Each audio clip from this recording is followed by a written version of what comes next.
Hello my friends, welcome back to the channel and to another Starfield video. My name is Angelus and today we're going to be exploring why I believe Starfield will be a bigger game than Skyrim. Now just for a brief overview, in my opinion, Skyrim has been Bethesda's biggest and most universally beloved game. From sales to player count, it genuinely is a powerhouse in the RPG space. However, that was over a decade ago, and a lot has changed in that time, both in the gaming world as a whole and for Bethesda game studios. So, stick with me for the next 5 to 10 minutes as we explore the reasons why Starfield, based off what we have seen so far, will surpass everything that Skyrim has built. Customization and flexibility seems to be a big focus point for Bethesda this time round, and you can see why. Going back to their roots in a pure RPG format, which we will touch on later, goes, in my opinion, hand in hand with bigger and broader customization. From developing what they have produced game on game with the character creator for starters, they have gone all in with it this time, allowing for what seems to be more options and flexibility than ever, as well as traits that you'll be able to choose from, which should impact the way that your character starts, acts, and develops. It really does seem to put the story in the hands of the player, or at least at the moment it does feel that way. They then extend what they started as Skyrim as well with the Half-Fire DLC, where you build your own house and customize the interior, which was then pushed into settlement building in Fallout 4. This was roughly borderline sandbox in regards to what you can create with their restrictions on the settlement size and the amount of placeable objects you can put in that area. However, it was a great step forward and personally one of my favourite elements of Fallout 4, which brings us to Starfield, which seems to have taken everything developed by both Skyrim and Fallout titles and just turned it up a notch. Given what appears to be a fairly decent amount of flexibility in shipbuilding, both in the interior and exterior, it also seems that the outpost building has been developed a lot as well. That seems to be just basically a more developed version of the settlement mechanics previously mentioned, but again, just on a much bigger scale. I can tell you now that if I manage to sink hundreds of hours into settlement building in Fallout 4, the hours of grind for Starfield is going to be different gravy. I can already assure you a lot of that. Also, the early reviews of the game have basically been universally brilliant. From the review copies which have been sent out, companies and players alike have been sinking hours upon hours into this game. Some reviews with over 50 hours of gameplay, and very little if any exploits or glitches which have been found, but for obvious reasons, they are unable to confirm or deny whether any form of reports or theories are correct, but the overwhelming positivity and acceptance of this game is very promising. We also have improved combat. It seems to be a very large focus for Bethesda this time round as well.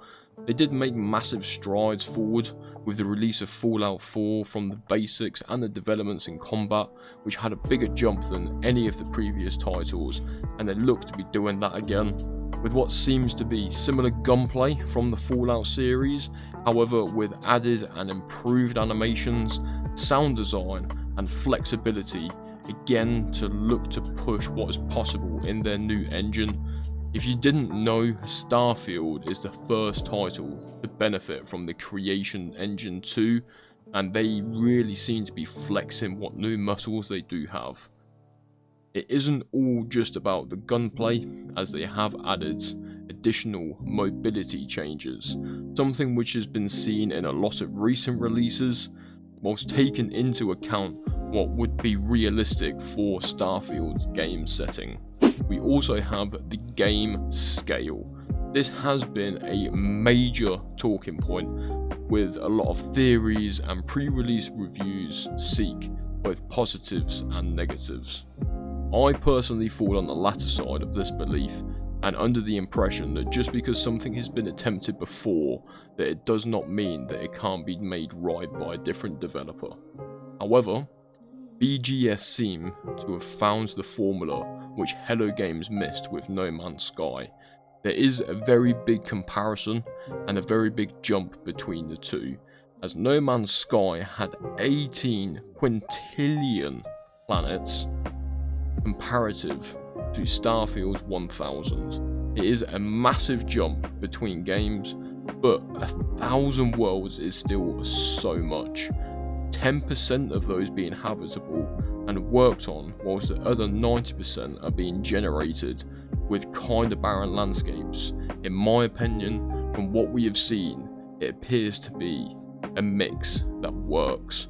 Plus, Bethesda have been generating landscapes since Skyrim, so for them to take what they have learned and apply that to an entire planet with a better engine and more powerful software, let me just say, as an optimistic, that if any studio can do it, I believe that Bethesda can and will.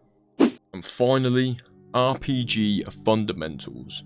For me, they're always seemingly at the heart of everything that Bethesda seem to do, from the earliest titles that I've played personally at Morrowind, all the way through to Starfield, which we're going to be able to play in roughly 2 weeks. It's at the core of everything that they do. And yes, in some games they have played around with the dialogue, which has affected how involved the player feels in a role-playing aspect. Plus, they have also increased and decreased options over the years, but that does seem to have changed. In the other aspect we have touched on, where they have developed and increased everything possibly like tenfold, they seem to have taken a step back here comparatively to some of their recent releases. They have gone back to a voiceless and high option dialogue main character, which in my opinion makes it instantly a more immersive RPG experience. That, with what is guaranteed to have a lot of side quests, raw material grinds, loot, exploration, generic XP grinds, so much more. In every way it seems that they are going to be doing what has made their biggest games, as beloved as they were, bigger for Starfield. So basically, in conclusion, they have essentially taken everything which was great from their best games and from Skyrim, and will made it better. But everything I've mentioned, every reason why Starfield is going to be as big as it is also all the reasons why it's going to be a bigger success than what Skyrim has been. Now that is a 60 million copy sold game to beat. It is a very tall order, but with everything it promises and the potential for expansion, if done well and right, there is no question in my opinion.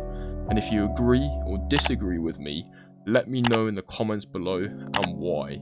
If you have also enjoyed the video, consider giving it a like and subscribe for what is going to be a lot more Starfield content. And with that, my friends, I'll see you in the next one.